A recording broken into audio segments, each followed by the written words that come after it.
Bienvenidos sean todos y todas a este recorrido cultural que venimos haciendo por todo ese legado étnico que tenemos en nuestra costa Caribe.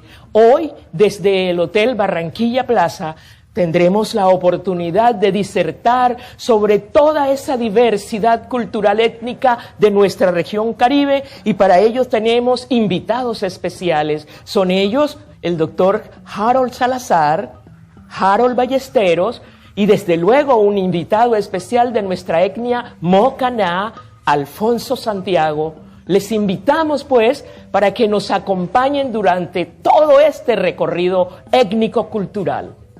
Damos pues la bienvenida a nuestros invitados especiales. Iniciaremos con una pregunta muy sencilla, pero muy importante, y tiene que ver con todo aquello del acervo cultural de nuestros hermanos Mocaná en el departamento del Atlántico, así como estos asentamientos, toda esa riqueza y ese legado cultural que nos han dado nuestros hermanos Mocaná. Señor Santiago. Sí, dándole la bienvenida primero, doctora, a toda la teleaudiencia y agradeciendo al canal regional Telecaribe por habernos permitido esto.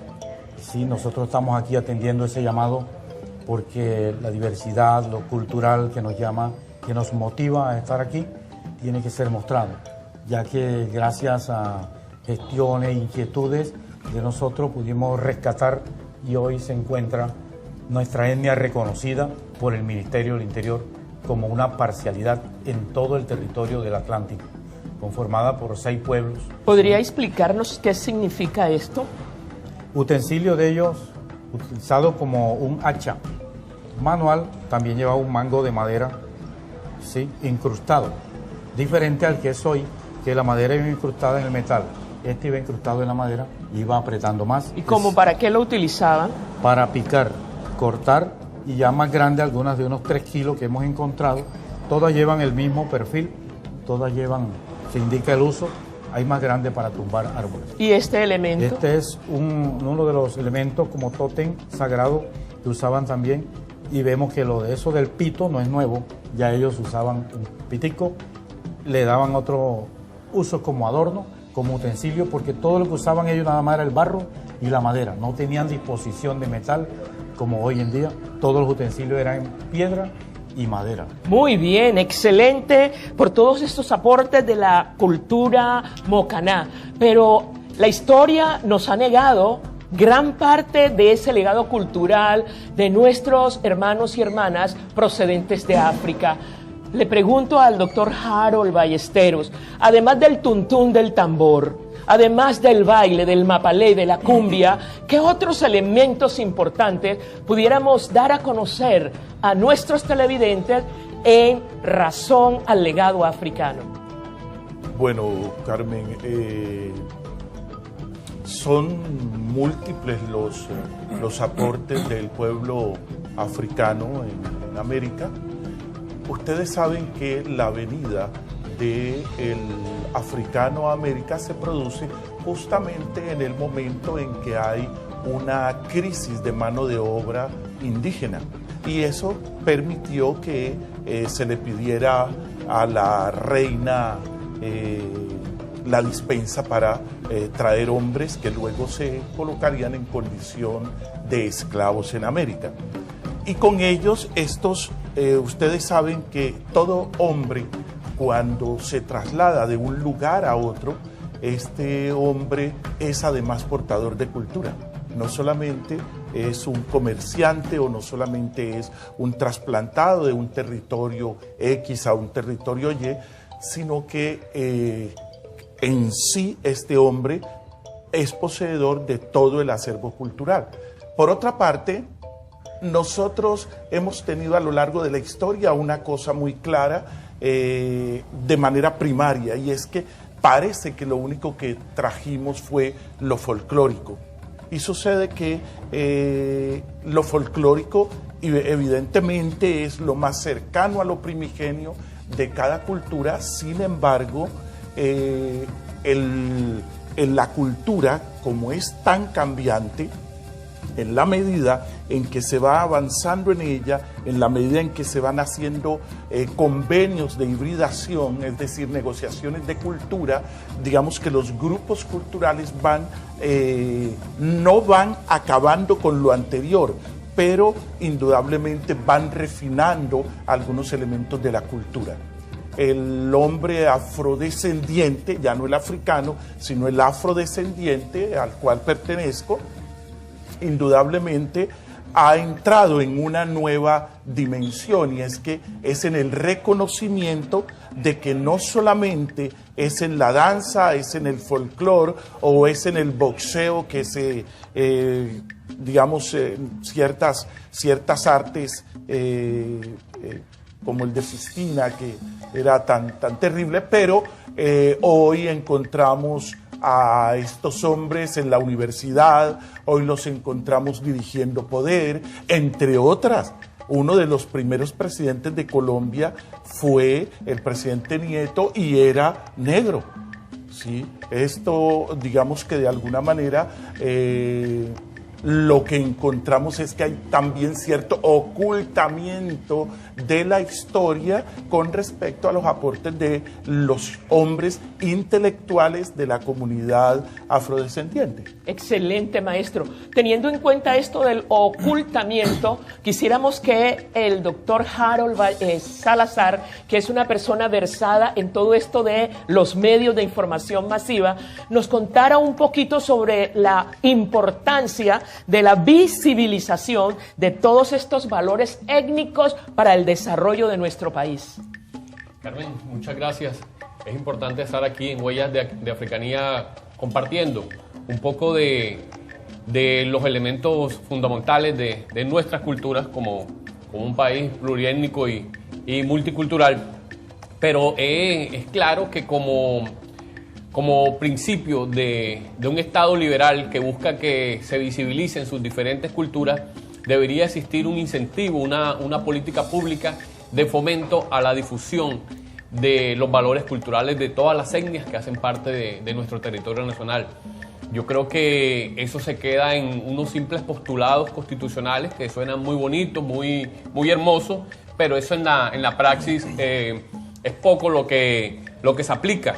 Yo creo que lo fundamental es que el discurso comunicativo que elaboran las diferentes culturas de nuestro país puedan tener un espacio importante en los medios de comunicación, especialmente en los medios audiovisuales por su amplia penetración que tienen sobre la nación y la importancia de los medios de comunicación como elemento para construir identidad. Amigos televidentes, ¿se dan cuenta la importancia de este programa?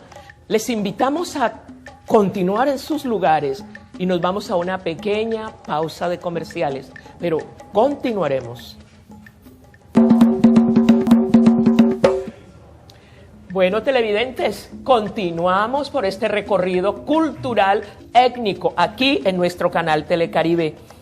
Teniendo en cuenta la magnitud de invitados que tenemos, yo quisiera a nuestro hermano Santiago que nos comentara qué diferencia hay entre lo que es un resguardo y a lo que hoy en la política pública le llamamos parcialidad.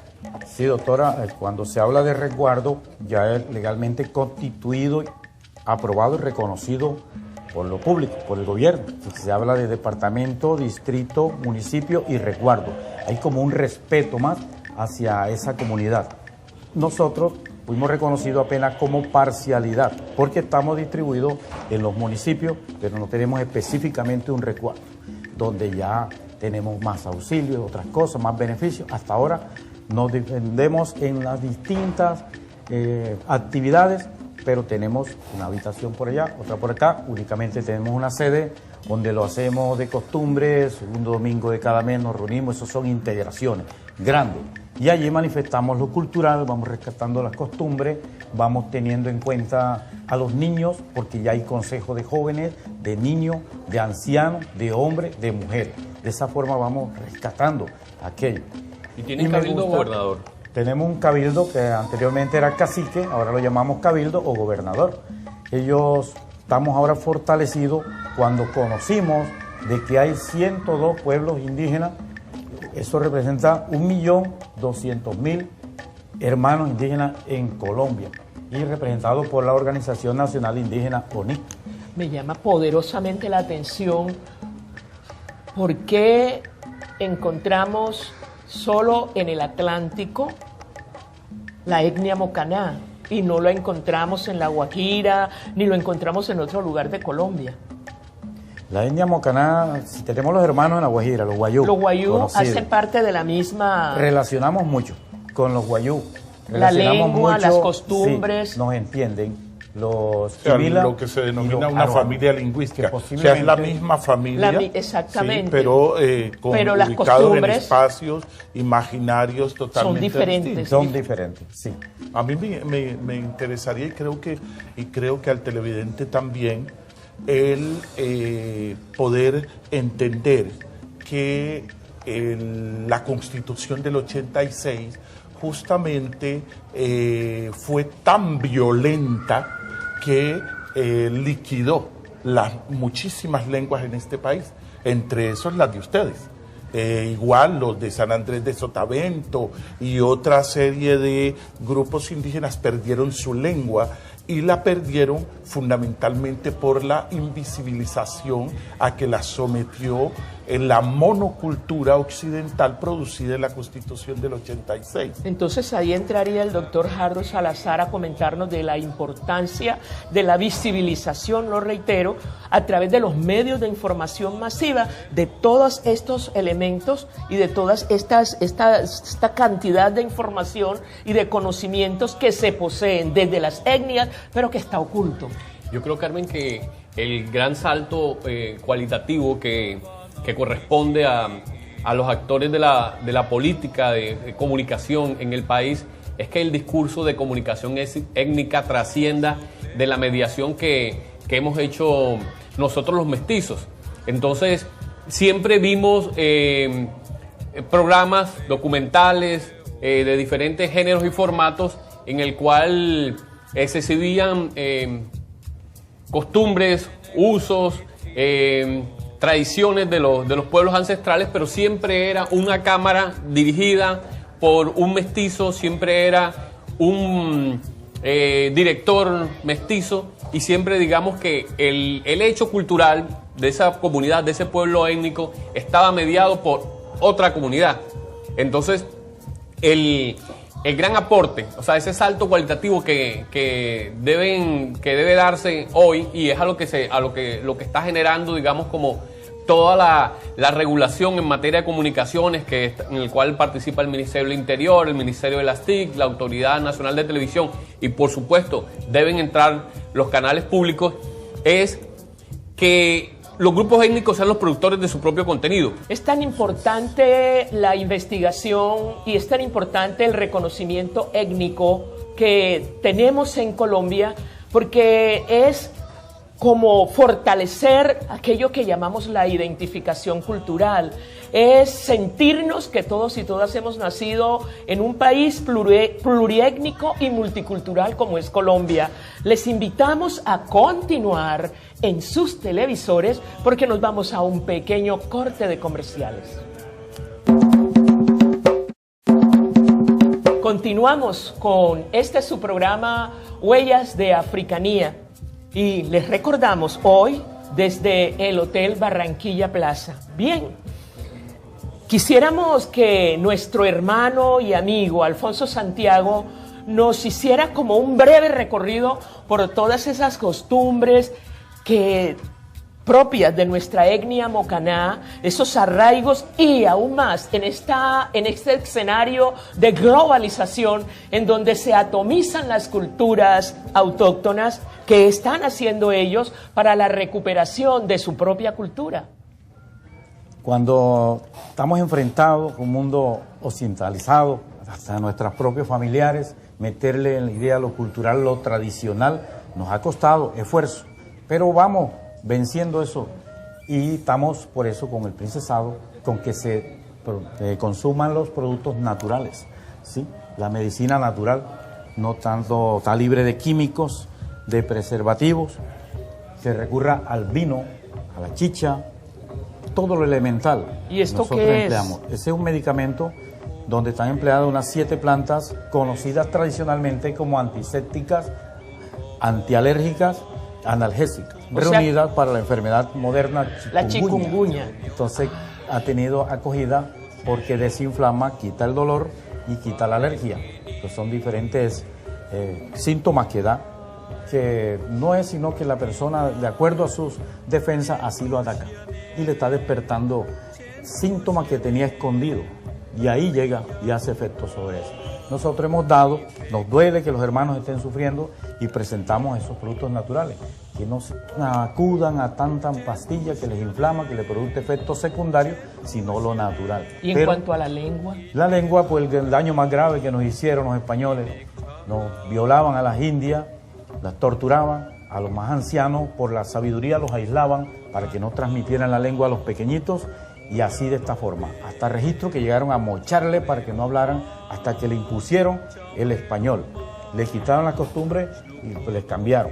Los templos sagrados pusieron un templo católico, y así de esa forma forzada nuestra lengua materna se opacó. Ahora estamos en esa tarea del rescate con la guía de nuestros ancestros mamos.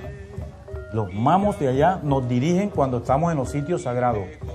Nos concentramos espiritualmente tan fuerte que nos hablan en la propia lengua, y de ahí vamos traduciendo cómo era exactamente nuestra lengua, traduciendo si era de Ararahuaco, si era Guayú, si era Mocaná. Exactamente, en un principio nos hablaron de Caribe y de Chicha, y investigación más pura dijeron era Mocaná, y se extendía hasta Bolívar, no nada más hasta el Atlántico. Si el departamento de Bolívar siguen investigando, saldrán nuevos pueblos Mocaná, porque van a encontrar registro ancestral de que indica que sí fue territorio indígena ancestral, sí están los registros totalmente. Claro que yo creo que, digamos, ahí hay que aclarar alguna cosa, porque si bien es cierto, digamos, el español, el imperio español y sus representantes en América presionaron a los pueblos indígenas a abandonar su cultura, la mayor parte de los indígenas en América resistieron, y resistieron justamente en la medida en que hicieron un proceso de hibridación cultural.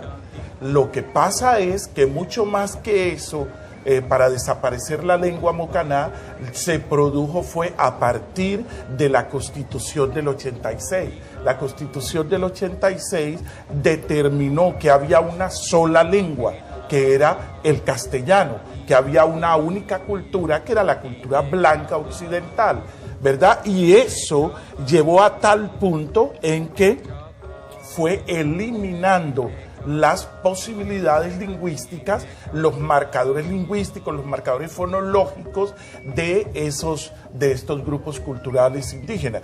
Ahora, el otro fenómeno que tendría que tocarse, digamos, ya en el final de este programa, tiene que ver con que los medios masivos de comunicación en el país concentran en 2, 3 o 4 programas la visibilización que no hicieron durante todo el año de los grupos étnicos.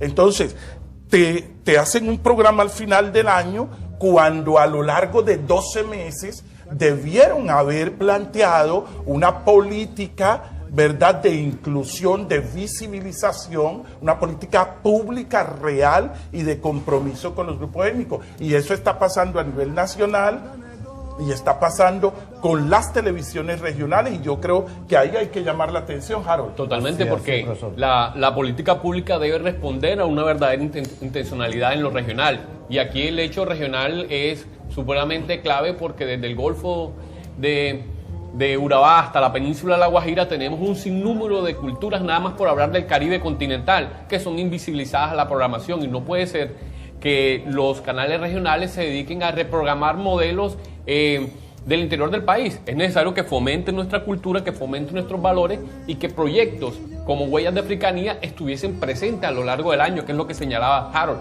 Eso es una política pública, eso es lo que refleja el verdadero interés, y para eso es la televisión pública regional.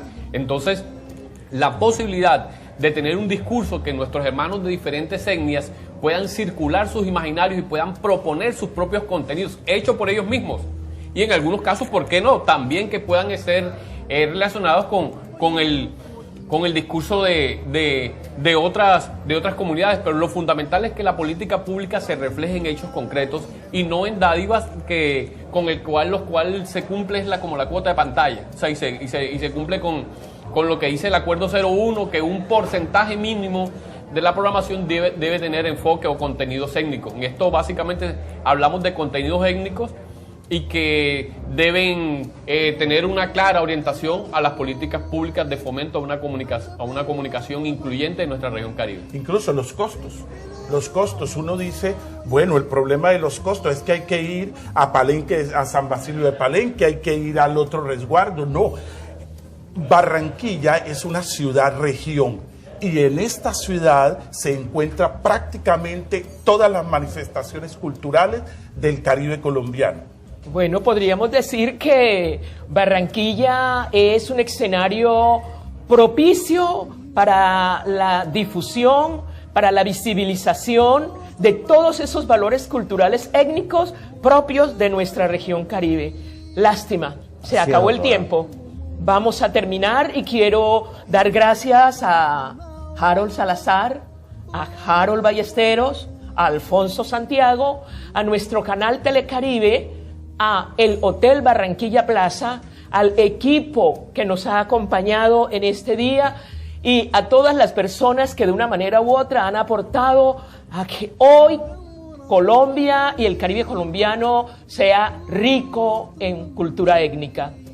Les invitamos a continuar allí porque vamos a mostrarles algo de la cultura africana y es un suku interpretado por la Escuela de Danzas Folclóricas Palma Africana. Nos vemos pronto.